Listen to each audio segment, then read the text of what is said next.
Barroz is a film for kids or for the kid inside us, and Mohanlal, with his bald head and shiny cheeks, looks like a cute big baby himself. The screenplay is based on a Portuguese folktale, and Mohanlal plays the Barroz of the title, a loyal spirit that is guarding its master's treasure until a legal heir comes along. Small complication, the guarding began in the 17th century, and 400 years later, there's still no sign of the heir. So Barroz remains chained to his room of treasure with only a chatty voodoo doll for company. In a parallel narrative, this heir, named Isa and played by Maya Rao Wesh, lands up in the film setting of Goa.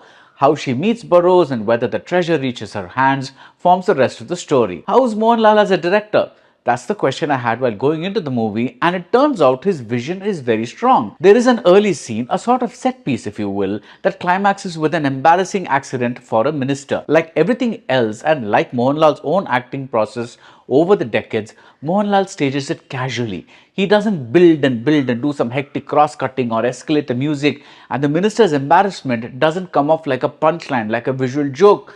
Mohanlal knows that the real point of the scene is something else, a human moment, a connection, and that's what he's after.